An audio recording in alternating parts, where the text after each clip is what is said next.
Olá, queridos alunos do ITEMA, uma boa tarde a todos, um bom dia ou uma boa noite, dependendo do horário em que você está participando desta aula. Hoje estamos dando aí início a mais uma aula do nosso curso básico de teologia e hoje em especial a última aula do nosso livro do Gênesis, a parte final do livro do Gênesis, os últimos capítulos, capítulo de número 37 ao capítulo 50. Nós passamos aí as últimas 3 semanas, as nossas últimas 3 aulas, falando sobre este livro extraordinário, livro das origens, livro do início, do começo, livro que ao mesmo tempo que responde muita coisa para a gente, tira muita dúvida, responde muitas das nossas perguntas, ao mesmo tempo faz também brotar em nós muitas outras perguntas para as quais não há resposta. E talvez isso seja justamente uma das coisas que faz com que este livro seja um livro intrigante, um livro sensacional, um livro extraordinário que quanto mais a gente lê, mais vontade a gente tem de estudar. Pelo menos é o que acontece comigo toda vez que eu leio, que eu estudo o livro do Gênesis. Eu fico com ainda mais vontade de estudar e tentar, pelo menos tentar, na medida do possível, descobrir, alcançar, obter as respostas das perguntas que surgem quando eu estudo o livro do Gênesis. Mas por melhor que seja o livro, infelizmente ou felizmente, nós chegamos ao final, parte final do livro do Gênesis, capítulos de número 37 a 50. E desde já, você que tem aí o seu material, a sua apostila, eu convido aí que você abra na página de número 27. Página de número 27, na parte superior do seu material, da página, vai estar escrito aí o subtópico Gênesis 37 a 50. Nós iremos fazer essa leitura introdutória e logo em seguida eu vou explicar como aí que essa aula de hoje irá funcionar. Tá bom? Então, página 27, Gênesis 37 ao 50.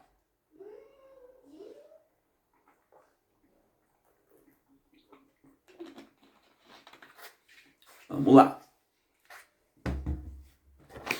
Nos diz assim.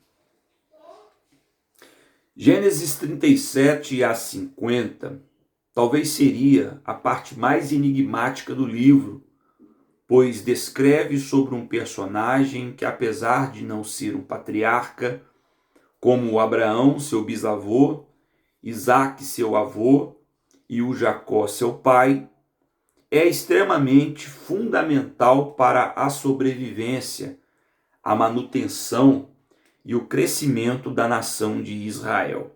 Estamos falando de José. Ainda nessa parte deste livro, os capítulos descrevem a história de José, sua fidelidade a Deus, seus flagelos em busca do cumprimento da promessa, sua prosperidade no Egito e a sua relação com o seu pai Jacó, agora com o nome mudado para Israel, e também os seus irmãos, antes e depois de sua ascensão como governador na terra do Egito. Por fim, o livro do Gênesis termina descrevendo a morte tanto de Jacó bem como também a de José.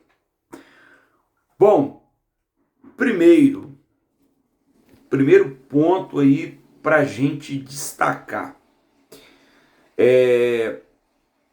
Nós iremos perceber no decorrer desta sessão do Gênesis 37 ao 50, que basicamente a sessão é dividida em personagens. Então você tem algumas partes desta última sessão que o personagem em destaque, ou seja, o personagem principal em quem o texto foca, é o objeto,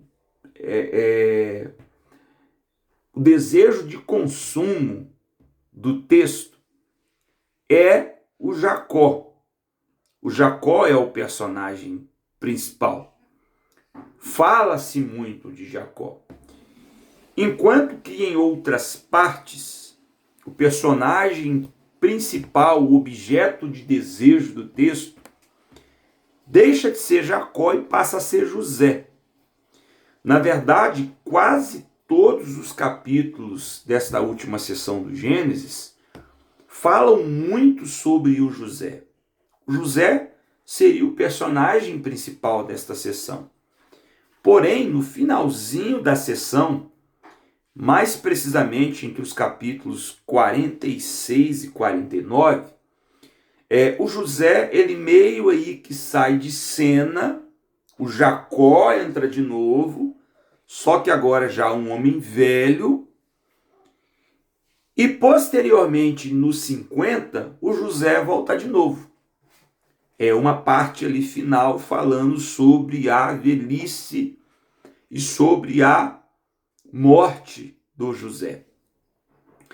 E além dos textos, obviamente, que falam sobre o José como personagem principal e o Jacó como um personagem secundário, nós temos aí também um outro texto isolado, que seria o capítulo 38, que não fala sobre o José e também não fala sobre o Jacó, mas fala sobre um outro personagem que, assim, não aparece tanto, quase não temos nada sobre ele, que é o Judá. Então, o capítulo 38 é um capítulo isolado, narra um fato isolado, uma história isolada, a respeito de um outro personagem que é o Judá. Então, resumindo, o livro do Gênesis, mais precisamente do capítulo 37 ao 50, ele se divide dessa forma. Tá? A distribuição desses capítulos seria dessa forma. Então, a maior parte dos capítulos gira em torno de José, que é o personagem principal dessa sessão. Uma pequena parte dos capítulos gira em torno do Jacó, que seria um segundo personagem, e apenas um capítulo, que seria o 38, gira em torno de Judá, uma história isolada que no decorrer da nossa aula eu vou explicar qual história é e por que aquela história é importante a ponto dela estar na Bíblia. Então, basicamente, capítulos 37, você pode anotar, 37, 39, 40, 41, 42, 43, 44, 45 e 50, o personagem principal é o José, tá? Então esses capítulos são capítulos para falar da história de José. Então, repetindo, 37, 39, 40, 41, 42, 43, 44, 45 e 50. Ficou muito legal isso daqui. Parece até que eu estou falando os números da Mega Sena, né? Vai, número tal, número... Mas, enfim, são os capítulos do Gênesis nos quais José seria o personagem principal. capítulo 38 é sobre o Judá. Eu já falei agora há pouco, você pode anotar aí também. E quando o personagem é Jacó, os capítulos seriam o 46, o 47, o 48 e o 49, que seria o capítulo onde ele morre. Então, do 46 ao 49, o personagem principal é o Jacó. Beleza? Anota isso daí para ficar mastigadinho para você. Bom, então, conforme dito anteriormente para vocês aí por várias vezes, o objetivo dessa nossa aula de hoje é falar da última sessão do Gênesis. Então, do 37 ao 50. Então, obviamente que o primeiro capítulo que deveríamos falar seria o 37. Mas conforme eu disse para vocês, a gente tem aí uma história isolada sobre um personagem isolado no capítulo 38. Então, o que a gente vai fazer? Normalmente nessa aula eu gosto de pegar primeiro o 38, que é um texto isolado, a gente fala sobre o 38 e depois a gente volta no 37, pula do 37 para o 39, que fala sobre um personagem só, que é o Jacó, o José, melhor dizendo, perdão, e aí a gente dá sequência. Então a gente vai nós iremos iniciar pelo capítulo 38, tá bom?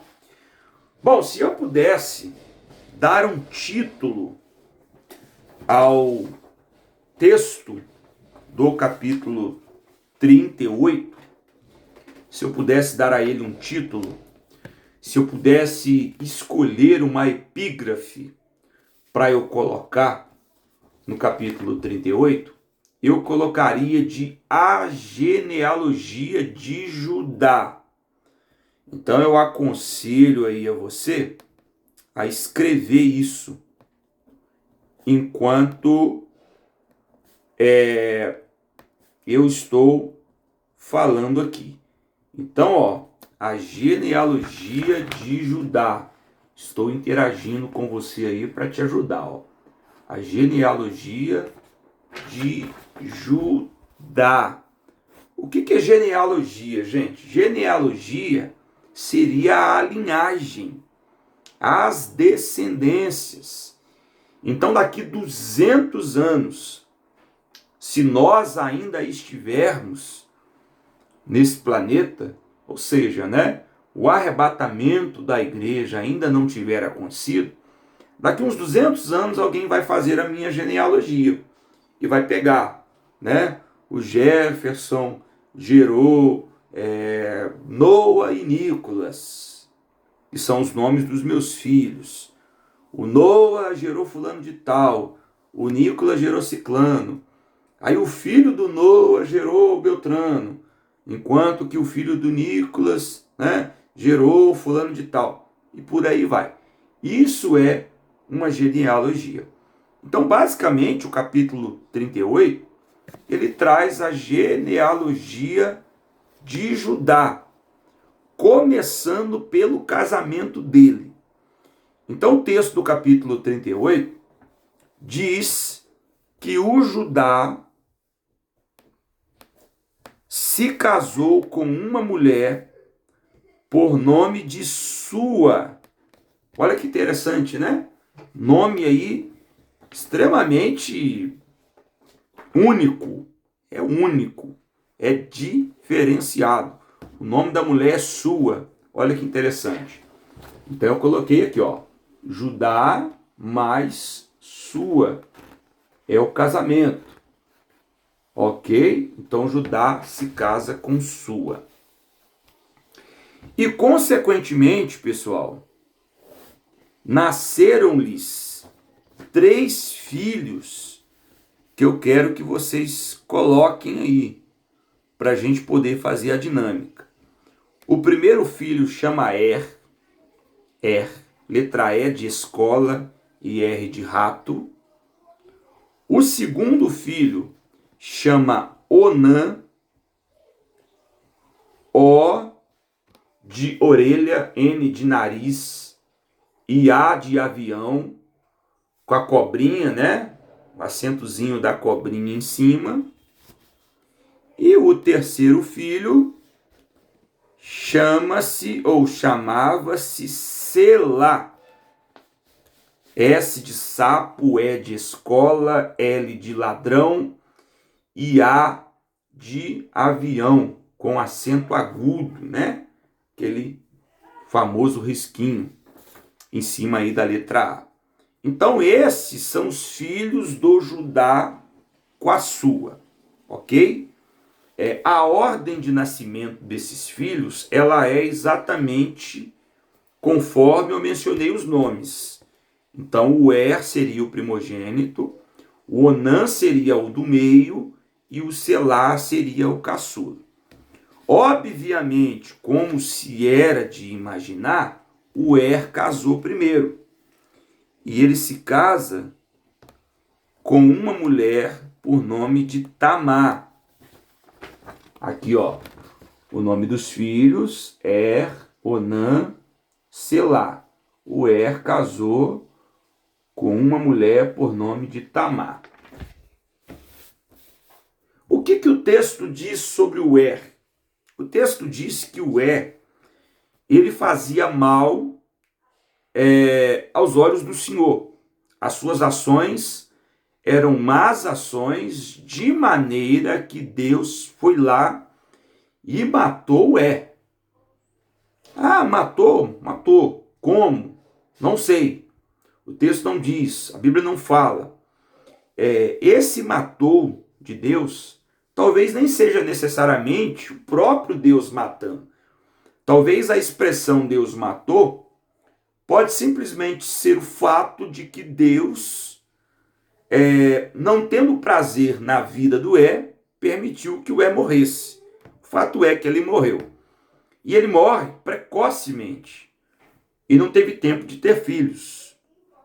Deus não agraciou o tendo filhos. Então o que aconteceu? A Tamar ficou viúva e não teve filhos. Então, como era o costume da época, o que aconteceu? A Tamar, viúva do foi dada pelo Judá, seu sogro, para o filho do meio, o Onã. Olha que confusão. Então a Tamar, que era casada com o agora se casou com o Onã, que é o irmão do meio do Só que, como o não teve filhos, o que a tradição mandava? Que todos os filhos que o Onã tivesse com a Tamar seriam de e não de Onã. Por quê? Porque o seria o primogênito. O era o mais velho. E o não teve filhos.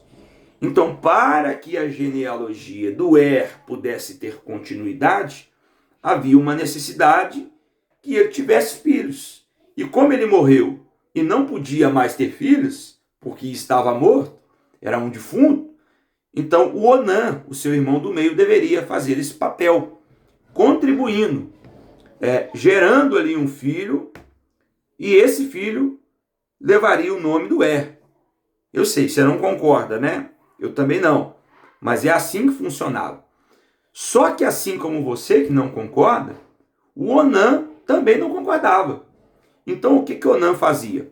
O Onã tinha as relações sexuais com a Tamar, só que sempre na hora da fecundação, ele tirava a genitália, né? E jogava o sêmen em terra.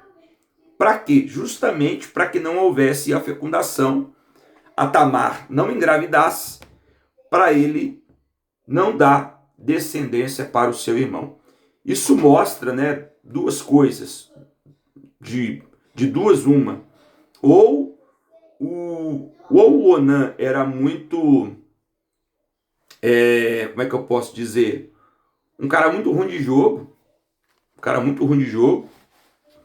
ou o era muito ruim a ponto do Onã não querer fazer um filho para deixar como continuidade do seu irmão mais velho. As duas, uma.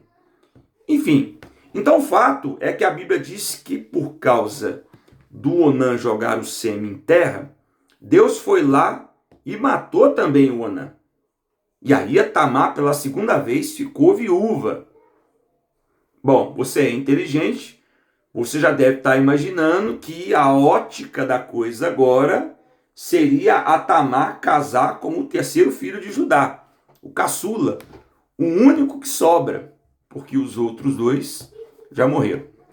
Só que o Selá ainda é novo, ele não tem idade para casar. Então o que o Judá fez? O Judá fez o seguinte, ele chamou a Tamar e conversou com ela e disse com ela o seguinte: você vai voltar para a casa dos seus pais, vai ficar lá até que o Selá tenha a idade para casar. E há de ser que quando ele tiver a idade para casar, eu te aviso, eu mando te buscar e você se casa com Selá. E você então vai poder ter os seus filhos com Selá. Até porque, gente, isso para o Judá também era fundamental. Até para que o Judá pudesse ter a sua continuidade, senão o Judá não teria. E a gente sabe que a linhagem de Judá ela é fundamental, porque ela é a linhagem real. Ela é a linhagem de Jesus. Então a gente precisa, para que a história pudesse ser da forma que ela é, Jesus pudesse vir ao mundo, Jesus pudesse salvar a humanidade, eu pudesse estar aqui hoje dando essa aula para vocês, como um legítimo cristão que crê em Cristo, e crê em todos os desdobramentos que vieram como consequência do seu sacrifício, havia uma necessidade de que o Judá tivesse continuidade. Então ele combina com a Tamar, sem nenhum problema. Você vai para a casa da sua mãe, do seu pai, e daqui a um tempo, quando o Selá estiver maior, eu mando te buscar e você se casa com ele para ter filhos. Só que, gente, o tempo passou e eu não sei o que aconteceu. Eu não sei se o erro foi de Judá, porque o Judá viu o tempo passar e não deu o Selá para se casar com a Tamar. Talvez ali pensasse ele em dar Selá para se casar com outra, porque a Tamar parece ser um pé frio, né? Porque o morreu, o Onã morreu, e agora dá Selá para casar com a Tamar também. De repente botar o Selá para casar com uma outra moça que até então não estava na história ainda. Não sei se ele se esquece, se ele tem esse pensamento de botar outra pessoa na história, ou se a Tamar, envelhecendo, ansiosa, para casar, para ter filhos, enfim. Mas o fato é que um belo dia, o Judá estava passando pela região de onde morava Tamar, a região da casa dos pais de Tamar, quando a Tamar foi avisada que o Judá estava ali. Então o que ela fez? Ela foi lá, se arrumou, colocou uma roupa, se vestiu, colocou um véu, enfim, e foi para a beira do caminho, aparentando ser uma mulher promíscua, aparentando ser uma prostituta. E quando o Judá a viu, o Judá gostou, né, da aparência, enfim, gostou do que ele estava vendo, chegou perto dela, sem saber que ela era a Tamar, a sua nora, que estava esperando o seu caçula ter idade para casar, e disse para ela: eu quero entrar em você, ou seja, eu quero ter relação com você. E ela mutuamente concordou. Pois é, a própria nora e o próprio sogro, mas assim, gente, tendo em vista que a nora sabe que o sogro é o sogro não sabe que a nora é a nora. Ele pensa que a nora é uma prostituta, pelo jeito que ela está vestida, enfim, tal. E aí ele vai e se deita com ela. O tempo passou, e como fruto desta única ocasião, a Tamar engravidou. Só que aí o que acontece? No dia em que o Judá teve essa relação com a Tamar, pensando que ela era uma prostituta, ele tinha que dar para ela alguma coisa, uma espécie ali de pagamento. E o pagamento seria, obviamente, um animal. Seria ali um cabrito, um cordeiro, alguma coisa assim. Só que ele não tinha esse animal para dar. Então, para que ele pudesse depois trazer o animal ou mandar que alguém trouxesse, ele precisava deixar uma garantia. Algo que ele deixasse e depois, quando ele mandasse o animal, ele pegasse de volta. Então, ele deixou um anel, ele deixou um cajado, deixou um lenço. Então, 3 objetos pessoais que, obviamente, identificariam o dono desses objetos. Então, ele deixou os objetos, ele disse, olha, eu vou e depois eu mando o animal e aí eu pego os objetos pessoais de volta. Só que houve um desencontro, eles não se encontraram, ele não consegue pagar o animal e não consegue ter os objetos recuperados. A Tamar engravidou nesse meio tempo e a barriga foi crescendo, não dava para esconder, e a notícia chegou para o Judá. Falou, olha, sua nora adulterou. Por quê? Porque ela estava prometida para o Selá. Ela não estava casada com o Selá, mas ela era prometida para o Selá. E ela está grávida. Ela não casou com o Selá, então ela engravidou de outro. E a lei dizia o quê? Pedrejar. E vamos pedrejar, ela é digna de morte, etc. e tal. Porque, por conta, né, do que ela fez, então ela é digna de morte. Apedrejar não, porque a lei não, porque não tinha a lei de Moisés ainda, né? Mas o Judá disse, ela é digna de morte. Vamos apedrejá-la. A cultura já determinava dessa forma. E aí a notícia chegou nos ouvidos da Tamar. Olha, seu sogro quer te apedrejar, ele quer te matar. Porque diz que você é uma mulher adúltera. E ela pegou então e disse, né? Mandou recado. Falou, vai lá e fala para ele que esses objetos que eu tenho aqui, o lenço, o anel, o cajado, são da pessoa de quem os filhos que eu estou esperando são filhos. Então o pai das crianças que eu estou esperando é dono desses objetos. E aí, moral da história, né? O Judá se sentiu ali envergonhado e deixou a história para lá, mas também não assumiu os filhos. E moral da história, numa única ocasião, Tamar engravidou do próprio sogro e de uma única gestação nasceram 2 crianças de uma vez. Então, gêmeos. Um por nome de Pérez e outro por nome de Zerá. Tá? E no caso, esses 2 filhos foram filhos bastardos. Não tiveram aí o reconhecimento do pai. E aí, por que eu fiz toda essa volta, mais de 20 minutos falando sobre essa história? Porque, conforme eu tinha dito para vocês, o Selá deveria ter casado com a Tamar. Olha aqui, o Selá deveria ter casado com a Tamar. O morreu. Eu vou dar um risco nele aqui, Risquei. O Onã morreu também. Vou dar um risco. E o Selá não casou com a Tamar. Mas a Tamar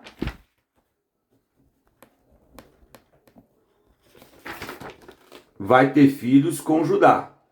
Confusão, hein? Nome dos filhos. O primogênito é o Pérez. E o caçula é o Zerá. Igual eu coloquei, Pérez e Zerá. Esse Pérez aqui, gente, ele tá na genealogia de Jesus. Então, Pérez, primogênito, está na genealogia de Jesus. Na genealogia de Jesus, na genealogia de Davi, enfim, ele é o cara que vai dar continuidade à genealogia do Judá, mesmo sendo um bastardo. Ele vai dar a continuidade da genealogia de Judá, inclusive para que futuramente a linhagem de Judá pudesse ser a nobre, a real, a da monarquia. Então esse episódio ele é fundamental. Por isso que no meio da história dessa sessão do 37 ao 50, que fala aí basicamente muito sobre o José e um pouco também sobre Jacó, do nada no meio da história você tem um texto ali falando sobre o Judá. Quem é Judá? Ninguém. Você não tem quase nada falando de Judá. Aí de repente do nada aparece um texto falando sobre a história de Judá. Por quê?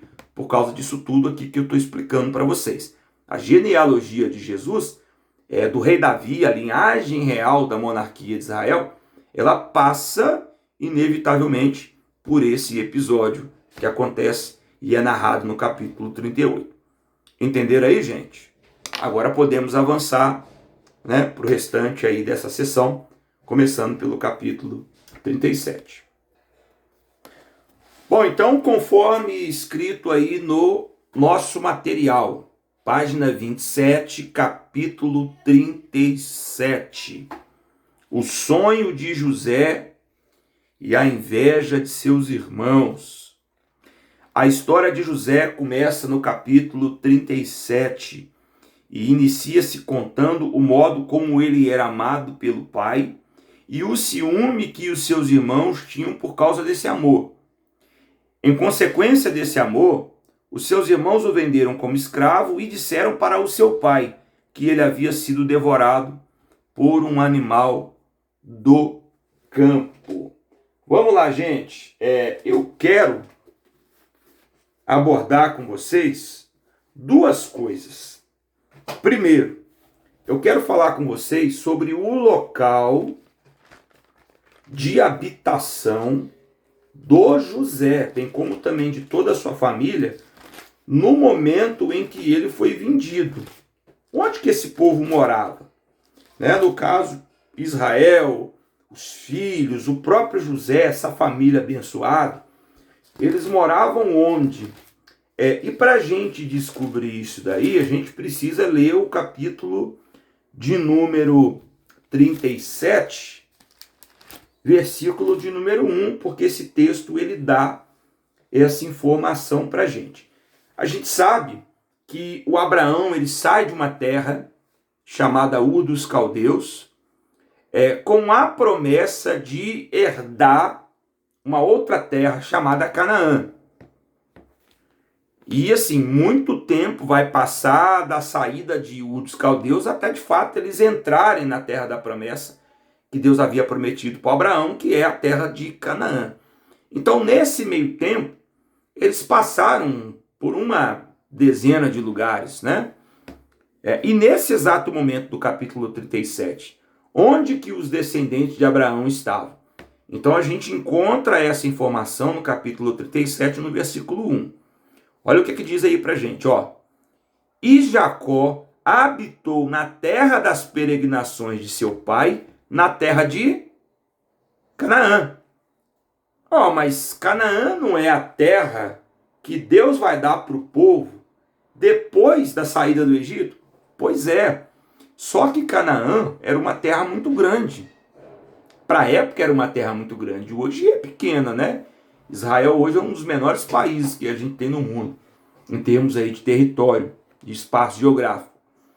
Mas naquela época era grande. Naquela época era grande. E assim, eles já moravam em Canaã, mas não na parte boa. Não em toda a totalidade dessa terra, né? Você tinha ainda os cananeus ali. A maioria, a grande parte da terra de Canaã era habitada pelos cananeus, pelos descendentes do Canaã, né? Mais uma pequena parte ali era habitada pelos descendentes de Abraão. Eles já moravam ali. O versículo 1 está dizendo isso pra gente. Tá? Então, o capítulo 37, ele fala sobre o local da habitação. Então, ao contrário do que muita gente pensa, que os filhos de Abraão, os descendentes de Abraão, só vão entrar em Canaã depois do período no Egito, não, antes eles já moravam em Canaã, só que numa pequena parte.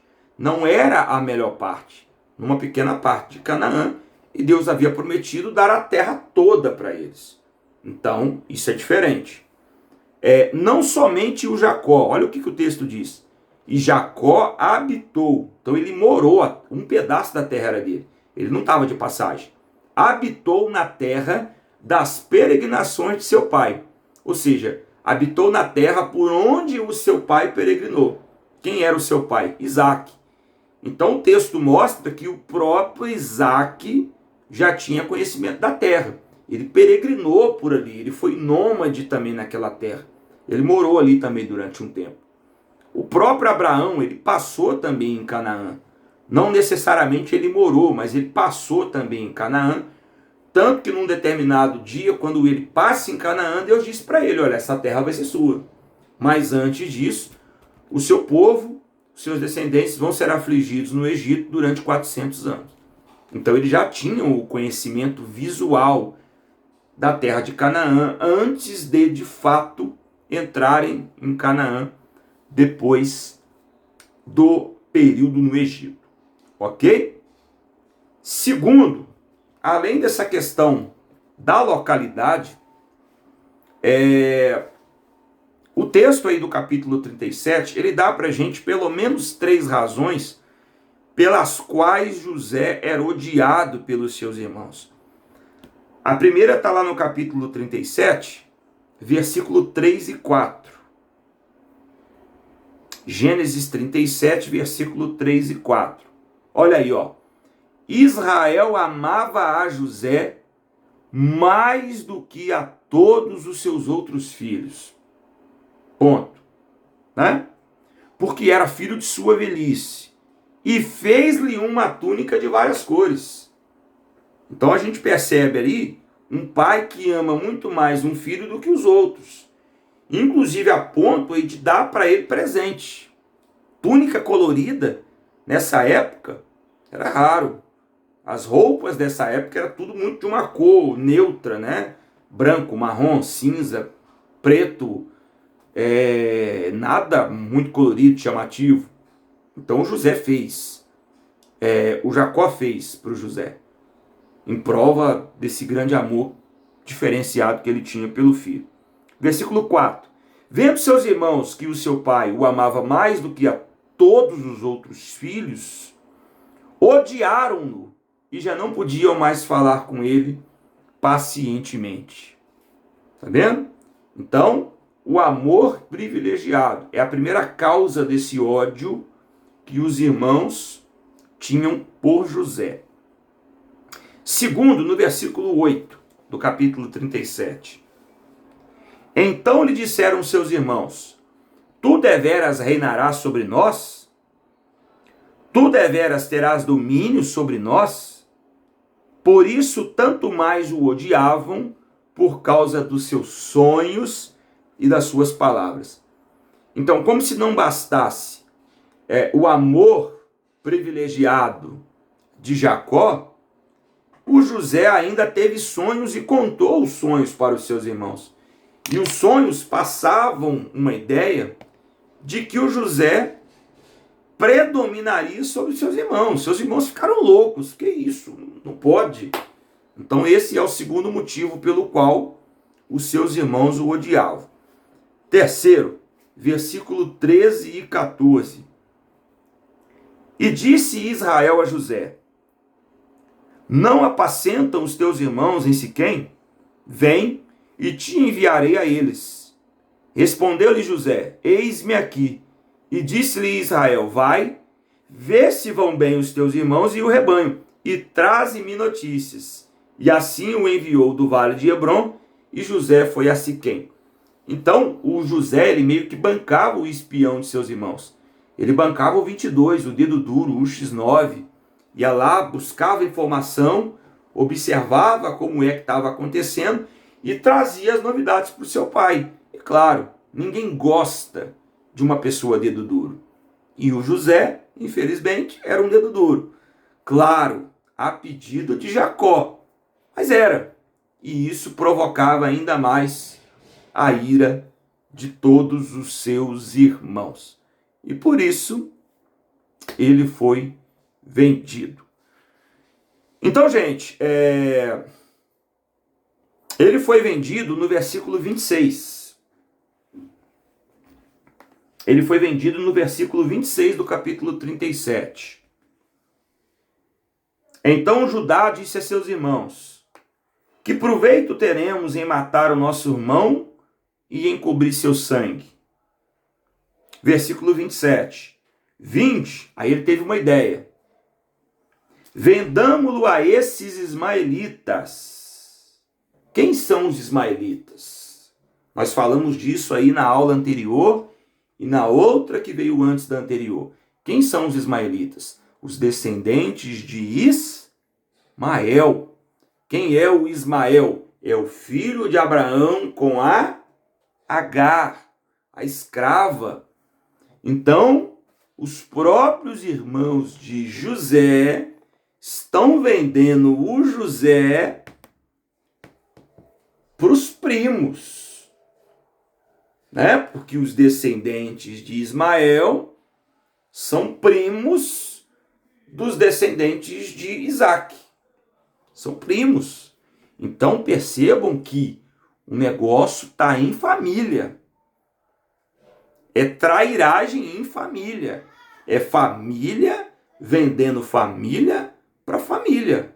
Olha que coisa emblemática. Versículo 28. Passando, pois, os mercadores midianitas, mas não ia vender para os ismaelitas? Mas aí passou os mercadores midianitas, e os irmãos de José, alçando-o da cisterna, venderam-no por 20 siclos de prata aos ismaelitas. Mas passou os midianitas e está vendendo para os ismaelitas?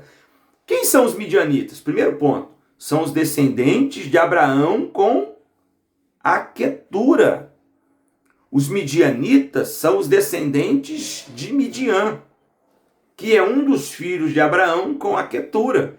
Quem é a Quetura? É a segunda mulher de Abraão. Falamos disso na aula passada. A segunda mulher de Abraão depois que a Sara morre. Ele se casa de novo. Aí vocês lembram que eu disse para vocês que existe uma grande possibilidade, segundo o historiador Flávio Josefo, de que a Quetura fosse a mesma Agar, que na verdade Agar e Quetura seriam nomes diferentes, um nome em hebraico e um nome de naturalidade egípcia, que seria a naturalidade de Agar. Então assim, o autor do texto de Gênesis 37, das duas uma, ou ele estava se referindo a midianitas e ismaelitas como uma coisa só, porque de fato eram filhos de uma mesma mãe, de um mesmo pai, ou a proximidade entre os ismaelitas e os midianitas eram tão grande a ponto do autor ele não se incomodar em hora dizer que era ismaelita e hora dizer que era os midianitas, ou a proximidade entre ambos era tão grande a ponto de você ter em uma única caravana descendentes de Ismael e descendentes também de Midian, porque afinal de contas eram irmãos, né? Ambos eram filhos de Abraão. Ok, gente? O que eu quero passar para vocês? Que independente do que seja, é família vendendo família para família.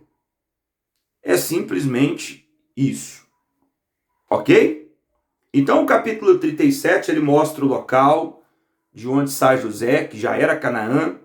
Ele mostra a família envolvida nesse processo aí de trairagem, não é? E a ida de José para o Egito. Esse é o capítulo 37. Bom, encerrando o 37, a gente pula o 38, porque a gente já falou no início da aula, e vamos para o 39.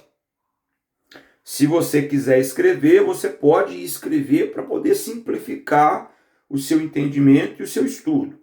Gênesis 39, o que a gente tem então? Você pode escrever aí, José na casa de Potifar. Você pode escrever aí, José na casa de Potifar. Então José chega no Egito, levado ali pela caravana dos ismaelitas ou midianitas. Ele chega no Egito, e assim que ele chega no Egito e é exposto lá no mercado de escravos, ele é comprado por um homem chamado Potifar. Então, quem é o Potifar? O Potifar é o chefe de uma guarnição militar do exército do Egito.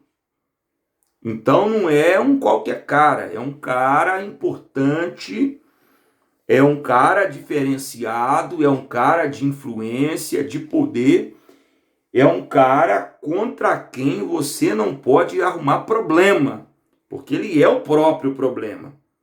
Ele é líder, ele é militar, enfim, arrumar problema com ele é ter dor de cabeça. Mas ele foi comprado pelo Potifar.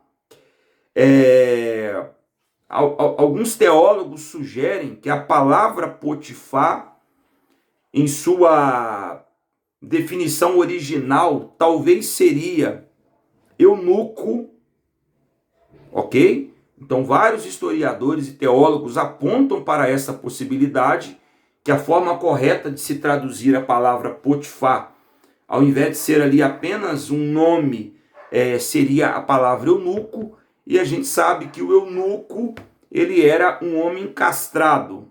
O eunuco, ele era um homem castrado. Consequentemente, não teria relações com a mulher, por ser castrado. Porém, o texto diz que o Potifar tinha mulher. Isso poderia explicar, é claro, além do fato de José ser um menino novo, 17 aninhos, que é a idade que ele tinha quando ele chega no Egito, 17 aninhos para 18, um cara bonito, formoso, o texto diz que ele era um cara formoso, mas também, caso de fato Potifar fosse um eunuco e castrado fosse e não pudesse ter relações com a mulher, isso poderia também explicar uma das razões, um dos motivos pelos quais a mulher tentou se deitar com o José, né? Estava em falta em casa pelo fato dessa possibilidade do marido ser castrado. E caso isso seja uma verdade, lembrando que isso é possibilidade, tá, gente? Caso isso seja uma verdade, provavelmente o José não era o primeiro com quem ela tentou, né? Provavelmente antes do José, ela já tenha tentado com alguém, possivelmente tenha conseguido concluir o ato, e o José seria só mais uma aí das suas vítimas. Mas não foi, porque o José correu, o José fugiu. E essa é a segunda capa que o José deixou para trás. A primeira foi aquela colorida que o pai havia dado, foi tomada pelos seus irmãos, e a segunda agora é aquela que ele vestia quando a mulher do Potifar agarrou, segurou, e ele correu, e a capa ficou então na mão dessa mulher. Ok? Como consequência disso, a mulher contou para todo mundo, chamou os guardas e disse para todo mundo que o José havia tentado estuprá-la, violentá-la. E isso não era verdade, né? Mas como eu disse para vocês, o Potifar não era o cara para se ter problema. Não era um cara para mexer. E a mulher do Potifar era a mulher do Potifar. Então a mulher do Potifar falou, o Potifar comprou a briga. Então pegaram o José e jogaram o José na prisão. Então o capítulo 40 é o capítulo em que José está na prisão por causa daquilo que a mulher havia mentido a seu respeito. Então, acusado de uma tentativa de estupro. Então, ele está na prisão, e duas coisas vão acontecer no capítulo 40 na prisão. Primeiro, José interpreta o sonho de um padeiro do palácio e diz para esse padeiro que passados 2 dias ele vai morrer, ele vai ser sentenciado à morte. E segundo, ele interpreta o sonho de um copeiro. A ideia que o texto dá é que alguma coisa aconteceu lá no palácio e tanto o padeiro quanto o copeiro foram incriminados e foram jogados na prisão para depois serem sentenciados. Os dois sonharam na mesma noite. Os dois sonharam na mesma noite. E conversando com José, o José disse para eles: olha, você padeiro, o seu sonho é morte. Daqui 2 dias você vai morrer. Você vai ser sentenciado à morte. E para o copeiro ele falou: olha, o seu sonho, a interpretação do seu sonho é redenção. Você vai ser restituído e devolvido ao seu cargo, você vai voltar para o seu palácio. E passado o tempo, os dias, de fato isso se cumpriu. O padeiro morre e o copeiro é restabelecido à sua posição original, de copeiro do faraó. Só que aí o José disse para ele, olha, quando você voltar, lembra de mim. Quando precisar, você conta lá que tem um cara aqui que é cheio de Deus e etc e tal. Conversaram lá do jeito deles, né? E aí o copeiro voltou para o palácio, mas aí o copeiro esqueceu do José, talvez não achou necessário falar. Na verdade, gente, eu acho até que não foi uma questão de esquecimento. Eu acho que você quase morreu. Você foi acusado de uma coisa que não fez. O faraó quase mandou cortar o seu pescoço. E aí o faraó manda você voltar, ele te volta para sua posição. Você volta aqui meio que pianinho, né? Você vai chegar lá, não, peraí, deixa eu te fazer uma indicação aqui.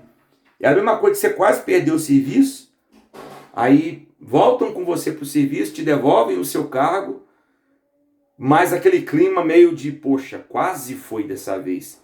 E aí você chega lá sem moral nenhuma, você vai fazer indicação? Você vai levar currículo de alguém? Não, você vai esperar a poeira baixar.